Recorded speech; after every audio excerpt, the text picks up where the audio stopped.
欢迎来到新兴消息频道，请订阅频道，所以大家不要错过当天最热门的新闻。我们今天的时事通讯包括以下内容：赵丽颖《向阳花》预售3天破1000万，票房破亿毫无压力。电影《向阳花》由冯小刚执导，赵丽颖领衔主演，影片3月31号中午才正式开售的。仅3天时间，预售票房就已经突破1000万。主演赵丽颖首次挑战刑满释放的底层女性角色，以蓬头垢面、充满野性的形象展现演技突破。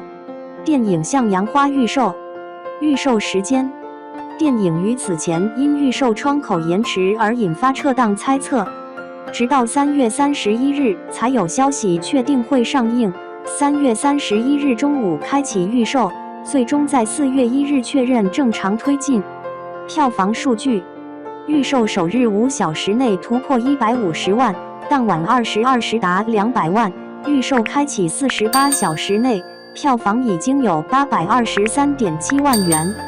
最终在4月3日晚18时46分达成1000万里程碑，也刷新了2025年文艺片预售票房纪录。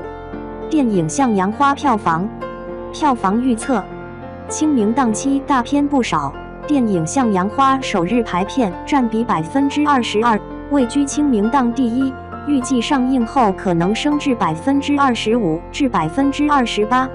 预测总票房在1亿至5亿元之间，若口碑发酵，可能逆袭。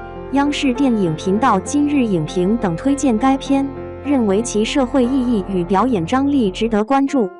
票房口碑：电影《向阳花》题材相对敏感，尽管女性互助主题获得好评，但部分男性观众对全女阵容表示抵触，可能限制受众覆盖面。最重要的其实还是上映后观众对影片的评价，若影片能通过女性互助叙事引发情感共鸣，或将成为清明档黑马；反之，若题材敏感性或叙事力度不足，可能限制长线票房潜力。预告中展现的底层生活场景很真实，不少观众还是对这部电影表示期待。演员演技和爆发力也不错，就看冯小刚导演的剧情节奏如何了。向阳花同期电影《向阳花》同档期的还有《不说话的爱》《我的世界大电影》等影片，现对而言都还不错。不说话的爱口碑不错，有很大的竞争力。我的世界大电影口碑一般，估计最多破亿。总结：清明档期电影首日预测已经出来，最高的就是《向阳花》，首日票房预测能到7207.2万。小编个人来看，电影《向阳花》票房走势很不错，口碑如果好了，可以走长线直到5月份。期待明日上映的电影口碑都能不错，毕竟观众越来越挑剔，好的电影才会有好的票房。2.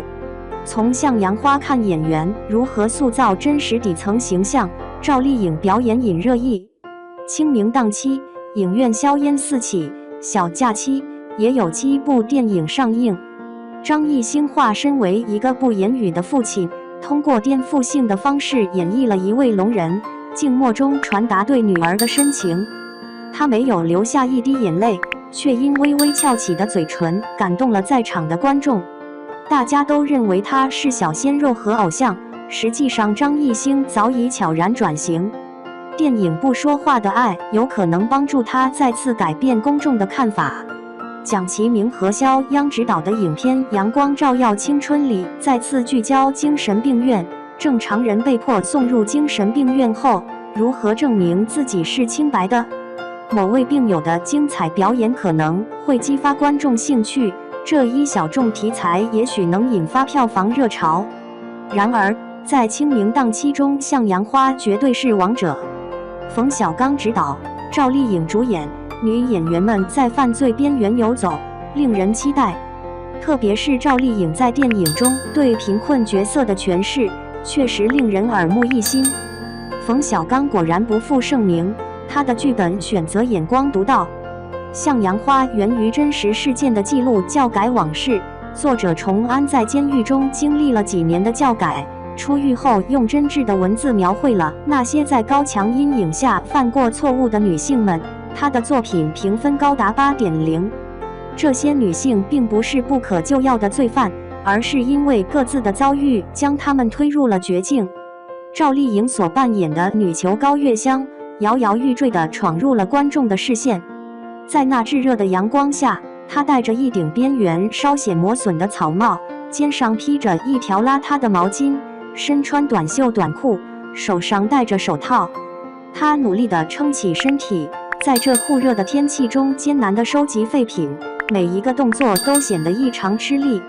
许多人认为赵丽颖在表演时并未展现出一个专业废品收购者的形象。确实，她拉车的姿势并不标准。然而，她所饰演的高月香并不是真正的职业废品收购者。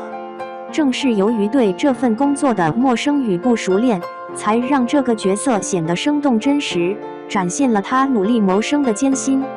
高月香年仅28岁，是一位来自农村的女孩，文化程度不高。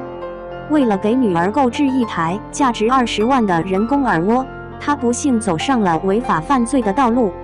她第一次出现时美丽动人，正值青春年华，尽管没有经过打扮，仍能看出她的美丽。谁说贫穷的人就不具魅力呢？然而，仔细观察她的服装，发现那件衣服确实有些显得乡土气息。原本应该是充满田园风情的碎花图案，此时却给人一种过时和陈旧的感觉。她的头发因为缺乏细致的照料，显得油腻而扁平，失去了应有的光泽。皮肤的白皙不足，可能是由于长期暴露在风吹日晒下，或者是生活带来的压力与疲惫，使得她没有得到适当的呵护。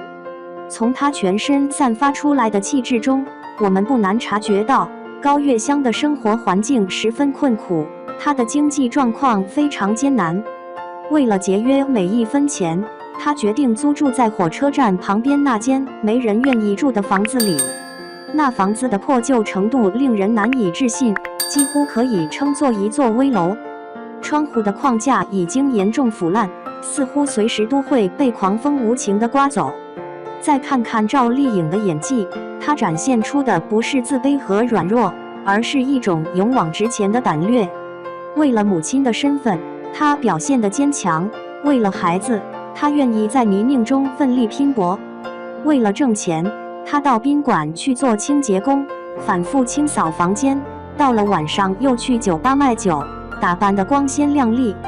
可她就是挣不到20万，实在是太难了。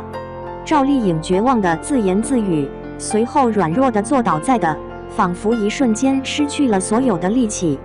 她的头发显得油腻，衣服上满是汗水，脸上也沾染了灰尘和疲倦，显得十分邋遢。你根本不知道我们赚钱有多不容易。此时的她显得十分狼狈，毫无形象。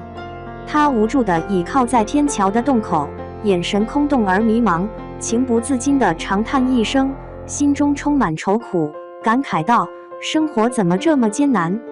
然而，在接下来的片段中，赵丽颖的目光再度发生了变化。